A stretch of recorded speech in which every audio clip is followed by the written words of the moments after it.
Gold hub తాకట్టులో ఉన్న బంగారాన్ని విడిపించి కొనబడును. అదే రోజు ఆన్లైన్ ధరకు కొని డబ్బులు ఇవ్వబడును. నమస్తే, వెల్కమ్ టు మనం టీవీ. నేను వలి. ప్రస్తుతం లైవ్లో జాయిన్ అయ్యారు జనసేన పార్టీ రాష్ట్ర అధికార ప్రతినిధి అడ్వకేట్ రజనీ గారు. వారితో మాట్లాడదాం. రజనీ గారు నమస్తే అండి. నమస్తే అండి. రజనీ గారు, పిఠాపురంలో జనసేన అధినేత పవన్ కళ్యాణ్ గారు ఓటమిని అక్కడ ఆయన గట్టిగా ఓడించడానికి వైసీపీ ప్లాన్ చేస్తోందని చెప్పి పెద్ద ఎత్తున చర్చ జరుగుతుంది. ఎందుకంటే పిఠాపురంలో వైసీపీకి సంబంధించినటువంటి ఒక వెహికల్, అందులో వైసీపీ సామాగ్రి ఉంది, డమ్మీ ఈవీఎంస్ కనిపించే. దాంతోపాటు 100 కోట్ల రూపాయలు వైసీపీ పిఠాపురం నియోజకవర్గానికి తరలిస్తోందని చెప్పి పెద్ద ఎత్తున చర్చ జరుగుతుంది. ఏమంటారు మేడం? సరే, అసలు ఈవీఎం మిషన్స్ అసలు వైసీపీ కార్యకర్తల దగ్గర కానీ, తెలుగుదేశం కానీ, జనసేన దగ్గర కానీ అసలు ఉండకూడదు. అలా పార్టీకి సంబంధించిన జెండాలా, క్యాప్లా, లేకపోతే ఇంకేమైనా ఉంటాయి కానీ లేదా పాంప్లెట్స్. ఈవీఎం మిషన్స్తో ఏం పని సార్? వీళ్ళేమన్నా పసిబిడ్డకి అక్షరాభ్యాసం చేయడానికి తీసుకొస్తున్నారా? లేదా ఈ సంవత్సరం ఏమన్నా ఈవీఎం వచ్చిందా? ఈవీఎం గురించి ప్రజలకు అవగాహన ఉంది. అవగాహన ఒకవేళ కల్పించాల్సి వస్తే ఆ బాధ్యత ఎలక్షన్ డిపార్ట్మెంట్ మీద ఉంటుంది. వీళ్ళకేం పని? ఎవరిని పిచ్చివాళ్ళని చేయడానికి చూస్తున్నాడు? అదే నా భయం సార్. ఇంత వ్యతిరేకత జనాల్లో ఉన్నా కూడా వై నాట్ 175 అంటున్నాడు. ఓడిపోయే వాళ్ళకి సీట్ ఇస్తున్నాడు. గమనించండి. నేను అనుకున్నాను ఖచ్చితంగా రోజా గారికి రాదు, రాంబాబు అన్నకి రాదు, కొడాలి నాని అన్నకి రాదు అనుకున్నా. వచ్చేసింది. ఏంటిది? వాళ్ళు ఎలా గెలుస్తారు? ఇంకా 175 అంటున్నాడు. గెలుపు గుర్రాలకు ఇస్తాను, సంచులు మోసే గాడిదలకు కాదు అన్నట్టుగా ఏదో కొన్ని స్టేట్మెంట్. మరేమో మాకు అర్థం కావట్లా. అయితే ఏంటా వీళ్ళ ధైర్యం? బీహార్ నుంచి జనాలను తీసుకొచ్చి ట్రక్ లారీలో ఓట్లు వేపిస్తాడా? అసలు ఏం జరుగుతుంది అనేది నాకు అర్థం కాలేదండి. బట్ ఇంత ప్రశాంతంగా ఉన్నారండి జగన్. తుఫాన్ ముందు ప్రశాంతత లాగానే కొంత భయంగా ఆలోచన జరుగుతూనే ఉంటుంది. ఏంటా ఇతని ఆలోచన అంటూ. మిగతా పార్టీల మిగతా వాళ్ళేమో వ్యతిరేకత ఉంది, మనం గెలిచేస్తామంటారు. శత్రువుని ఎప్పుడు తక్కువ అంచనా వేయకూడదు సార్. శత్రువు ఎప్పుడు ఒక్కడే ఉంటాడు. రావణాసుడు, నరకాసుడు ఒక్కడే. దేవతలందరూ కట్టగట్టుకుని యుద్ధం చేస్తే గాని అట్లాంటి రాక్షసుని సంహరించలేదు. మరి ఇక్కడ ఈవీఎం మిషన్స్ చూడగానే నాకు అప్పుడు అర్థమైంది. ఒరిజినల్ ఎలక్షన్ కమిషనర్ పంపించే ఈవీఎం మిషన్స్ వాడి పీక మీద కత్తి పెట్టి వాళ్ళ ఇంట్లో వాళ్ళని కిడ్నాప్ చేసి ఆ ఈవీఎం మిషన్స్ వాళ్ళ పార్టీ కార్యాలయంలో పెట్టుకొని గుద్దిందే గుద్దుడు, ఫ్యాన్ గుద్దుడుకు గుద్ది, మళ్ళీ డౌట్ వస్తుందేమో అక్కడక్కడ జనసేన గుద్ది ఆ ఈవీఎం మిషన్లు మళ్ళీ వాళ్ళకి అప్పచెప్పేస్తారు. మరి ఇప్పుడు బూత్లో మనం గుద్దే ఈవీఎం మిషన్స్ ఏంటంటే మన జగన్ అన్న డమ్మీ మిషన్స్. ఆతృతగా పిఠాపురం వాస్తవులు వెళ్ళి దిగిదిగిదిగో గ్లాస్ గుద్దు, పగిలే కొద్ది పదునెక్కిద్ది అనుకుంటూ గుద్దేస్తారు. గెలుపు చూస్తేనేమో ఆవిడ మీద సానుభూతి అంటారు. రజనీ గారు, ఇప్పుడు దొరికిన ఈవీఎంలు ఏవైతే ఆ వ్యాన్లో పట్టుబడ్డాయో ఏంటి మేడం అవి? డమ్మీ ఈవీఎంలు అంటే వాటిని ఎట్లా యూజ్ చేయాలని, దాని వెనకాలన్నటువంటి వ్యూహం ఏంటి వాళ్ళది? సార్, రామాయణం అంతా విని రాముడికి సీతమైంది అన్నట్టుంది మీ పని. నేను చెప్పింది ఏంటి? ఆ ఈవీఎం మిషన్స్ బూత్లో పెడతారు పిచ్చి వాళ్ళలాగా. ఆ డమ్మీ దాంట్లో మేము గుద్దుతాం. ఒరిజినల్ ఈవీఎం మిషన్స్ పార్టీ కార్యాలయంలో పెట్టుకొని అతను గుద్దేస్తాడు. ఇదే అతని గెలుపుకు కారణం. ఇలా చేసేటట్టయితే నిజంగానే 175 చోట్ల గెలవబోతున్నాడు గౌరవ జగన్మోహన్ రెడ్డి. I'm sure. ఎవడైనా గెలిచేవాడు బాగా మార్కులు వస్తాయి అంటాడు, 60 వస్తాయి అంటాడు, 70 వస్తాడు, 90 వస్తాడు. పేపర్ చూడకుండా 100 వస్తుందని చెప్పేవాడు ఎవడు సార్? కానీ ఇతను చెప్తున్నాడు ప్రత్యర్థి లేకుండా 175 చోట్ల గెలుస్తానంటున్నాడు. ఒక 2, 3, 10 కూడా అవుతున్నాడు కుదలట్లా. ఇంత ధైర్యం ఎక్కడి నుంచి వస్తుంది? ఇంత వ్యతిరేకత నాకు కనపడుతుంది సార్. అమరావతి రాజధాని రైతులు, స్కూల్ టీచర్లు, దళితులు, అంగన్వాడీ వాళ్ళు. అసలు మీకు తెలియదు ఏంటంటే పోలీస్ ఆఫీసర్లు, పోలీస్ విభాగం సరెండర్ లీవ్స్ ఆపేశారు, టీఏడిఎల్ ఆపేశారు.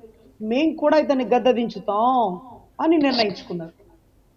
ఇంకా వైసీపీలో బలమైన నాయకులు మా జనసేనకి, టీడీపీకి వచ్చేస్తున్నారు. బీజేపీ కూడా మాతో సపోర్ట్ వచ్చింది. అయినా కూడా స్టాండ్ మారలేదండి. వై నాట్ 175 అంటున్నాడు. ఓడిపోయే వాళ్ళని కూర్చోబెడుతున్నాడు. సార్, ఈసారి ఆట అల్లాటప్పగా ఉండదు సార్.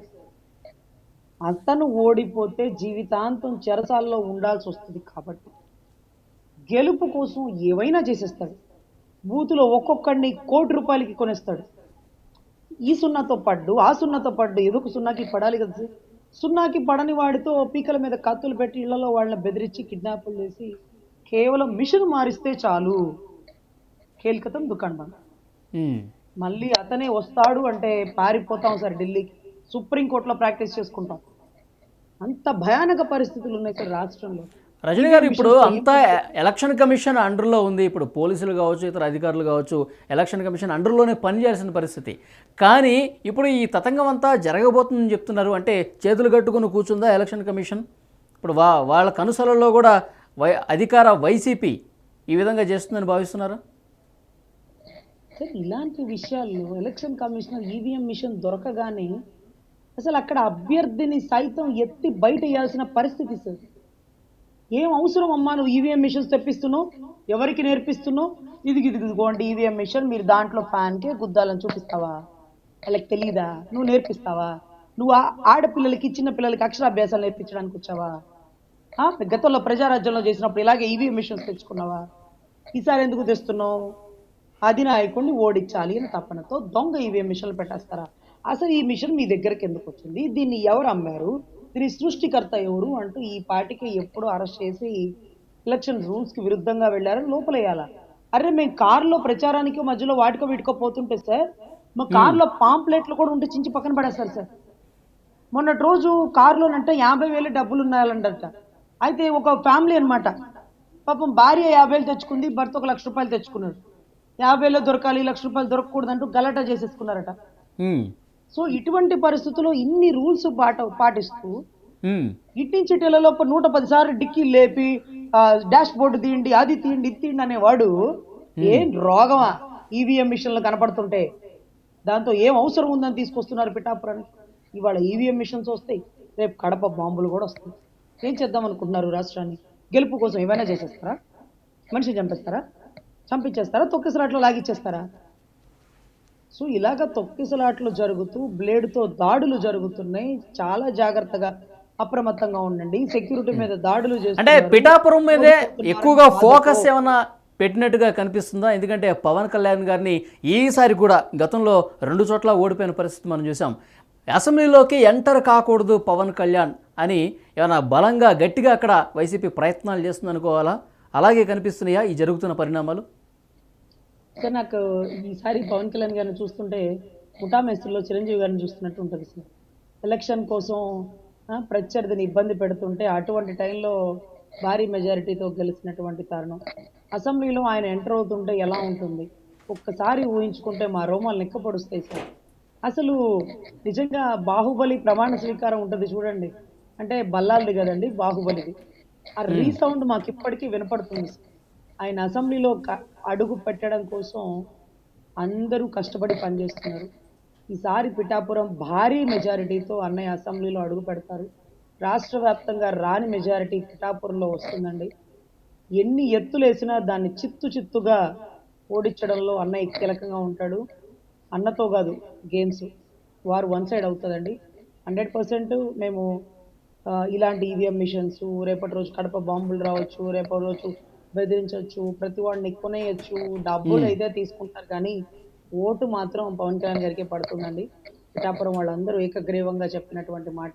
వంగా గీత గారు అంటే గతంలో మేము ఆదరించిందే, అమ్మాయిని దగ్గర తీసిందే ప్రజారాజ్యం బొమ్మ చూసిన ఆయన ఈ రోజు ఆవిడ సింగిల్ గా పోతారు, ఇంకోటి పోతారంటే అప్పుడు మీరు నిలబడలేదు కాబట్టి అటువైపు ఎవడో గెలిచినాడు, మీరే వస్తే ఇక అది ఎట్లా ఉంటుంది సార్? మీరేం భయపడకండి, గెలుపు మీదే అంటూ ప్రతి ఒక్కరూ మాట ఇవ్వడం వేరండి. ఏ రోజు నోరు తడగని అంటే అంత ఇదిగా అభ్యర్థన చేయలేదండి ఆయన. అసలు అభ్యర్థిస్తుంటే మా కళ్ళమ్మ నీళ్ళు వచ్చేస్తుంటాయండి. ఈరోజు మిమ్మల్ని అడగటలేదు, అభ్యర్థిస్తున్నాను, ఒక్కసారి గెలిపించండి అంటే మాకు నిజంగా చాలా బాధేసిందండి. అంత అవమానపరిచామా మేము మా అన్నని 2 చోట్ల ఓడించి దశాబ్ద కాలంలో?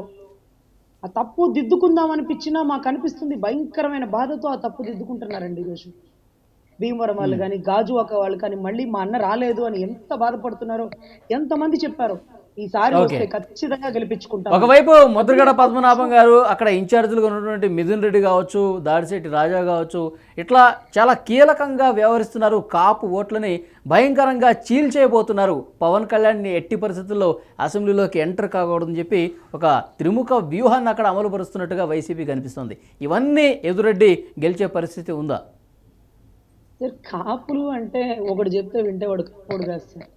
గుర్తుపెట్టుకోండి. ముద్రగడ గారు చెప్తే వింటే, లేకపోతే ఆ తాడి చెట్టు ఆయన ఎవరో మాకు తెలియదు, ఆయన చెప్తే వింటే ఎవరు వీళ్ళెవరు? వర్మ గారు ఎవరు సార్? ఏ కాపుడు ఎక్కుతారు ఆయన? నేను లాస్ట్ టైం వర్మ గారు గెలుస్తున్నారంటే అదేంటి వర్మ మా కాపులా?